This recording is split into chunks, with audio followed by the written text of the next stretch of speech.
다음은 말뚝 지지력 판단과 시공시 주의사항에 대해서 설명을 드리겠습니다. 말뚝 지지력 시험의 목적이 있습니다. 한 3가지 정도를 설명을 드리겠습니다. 먼저 말뚝 지지력 시험은 말뚝의 설계 요구 지내력이 충분하게 확보되었는지 판단하기 위해서 지지력 시험을 합니다.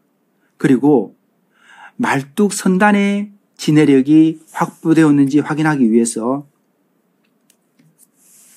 지지력 시험을 하고요.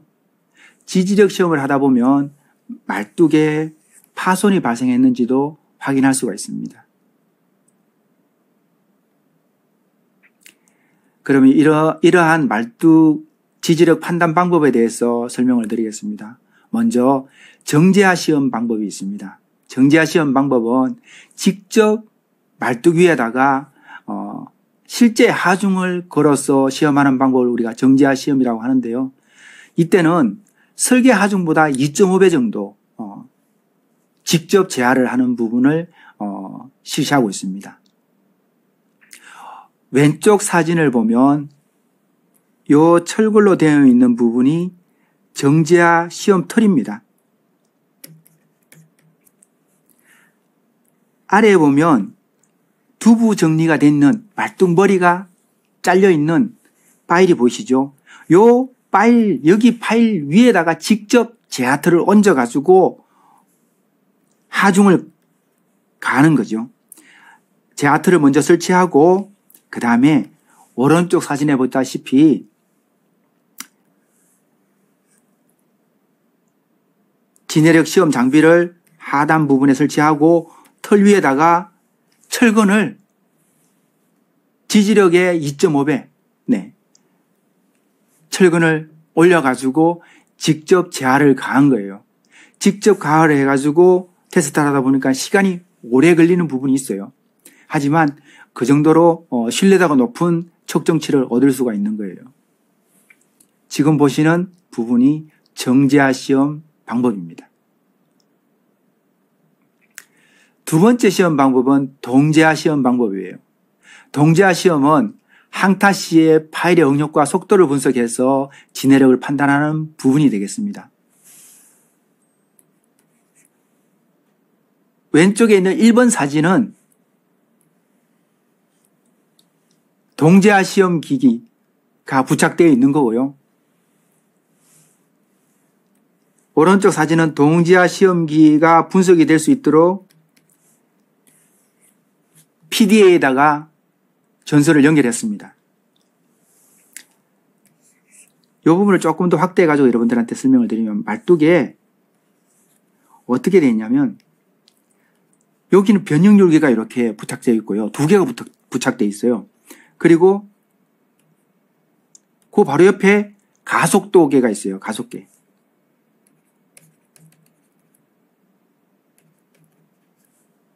이게 변형률계예요.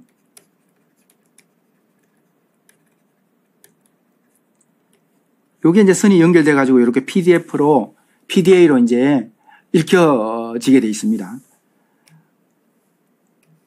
요 파일 위에다가 이제 요게 지금 뜰공이죠, 그죠?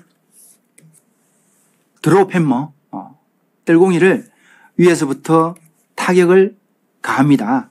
두드려 내리는 거죠. 낙하구를 올리면서 그래서 약 한 4에서 5톤 정도로 되는 뜰공이를 내리면서 타격을 하는 거예요. 타격을 하면 가속도계가 속도를 잃고 변형률계가 변형률을 잃는 거예요. 그래서 지내력을 판단하는 부분이 여러분들이 보시는 사진에처럼 동제화 시험이 되겠습니다. 세 번째로 리바운드 체크가 있습니다.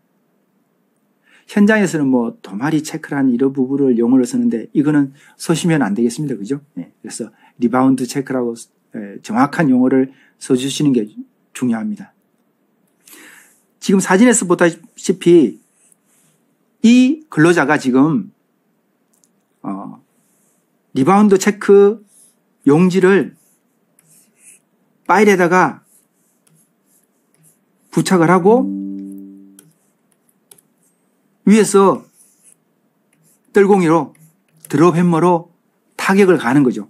타격을 가하면 이때 관임량이 있고 리바운드량이 있고 관임량이 있고 리바운드량이 있고 관임량이 있고 리바운드량이 있고 요게 이제 체크리스트에 체크가 되는 거예요.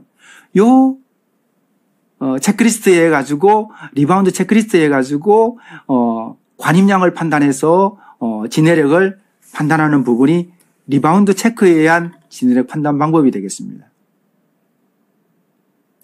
그리고 네 번째로 소리와 진동이 있어요. 우리 항타 장비의 장비 안에는 운전원이 있죠, 그죠? 운전원은 조종원, 조종사, 운전원이 있잖아요. 이 운전원이 지금 보시는 요 스크류로 해가지고 계속 이제 집안을 굴착하다 보면 안반에 도달했을 때 이 안반에 부딪히는 스크류의 소리가 끼익 하면서 벌써 마찰음과 진동이 다른 거예요. 그래서 누구보다도 빨리 안반에 도달했다는 것을 운전원이 소리와 진동으로 감지할 수 있습니다. 그래서 이 부분으로 정확하지는 않지만 안반에 도달했구나를 판단한 부분이 있을 수 있어요. 그래서 소리와 진동에 의해서 지지력을 판단하는 부분이 되겠습니다. 그리고 마지막으로 다섯 번째는 판단하는 부분은 자료에 의한 방법인데요. 이런 자료는 지질조사서, 우리가 지질조사서가 있잖아요. 지질조사서에도 보면 NX 공법을 해가지고 보링으로 해가지고 시추를 해서 안반의 깊이를 판단하잖아요, 그죠? 예, 그런 자료. 두 번째는 인근에 우리가 특파기하는 인근에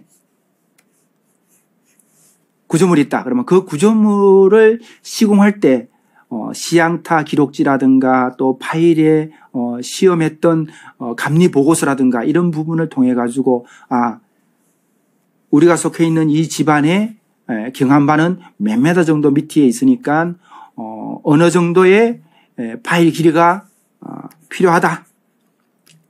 말뚝 길이는 필요한 길이는 대략 한 30m 된다. 15m 정도 된다. 그러면 이음 부분에 말뚝을 사용해야 되겠다. 이런 부분을 자료에 의해서도 우리가 판단할 수가 있어요. 그죠? 그래서 그런 부분도 지지력 판단 방법에 사용이 된다는 걸 알고 계시면 될 것 같습니다. 다음은 말뚝 항타시의 주의사항에 대해서 설명을 드리겠습니다. 6가지로 설명을 드릴게요. 말뚝 위치를 정확히 확인을 해야 됩니다. 말뚝이 박히는 위치. 두 번째는 말뚝 박기 순서입니다. 말뚝 박기는 도면에서 박더라도 중앙부에서 가장자리, 중앙 부분에서 바깥으로 이렇게 박아 나오는 순서를 준수해야 됩니다. 세 번째로 인접 말뚝의 피해를 최소화하기 위해서 일정한 간격을 최소 간격을 유지를 해야 됩니다. 최소 간격은 2.5D, 말뚝의 2.5배 이상은 간격을 유지해야 인접 말뚝에 피해가 발생하지 않습니다.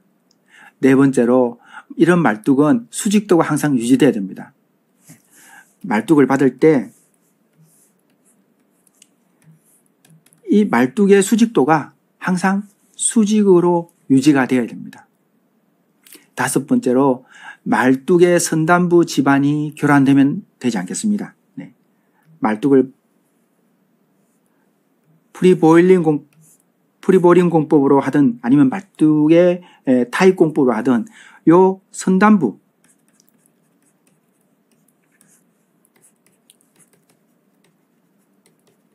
선단부죠. 선단부의 지반이 교란되면 말뚝이 나중에 지지력이 확보되지를 못하는 경우가 발생할 수 있어요. 그래서 선단부 지반 교란에 주의를 해야 됩니다. 그리고 두부 파손, 요리하는 두부가 아니고요. 말뚝의 머리.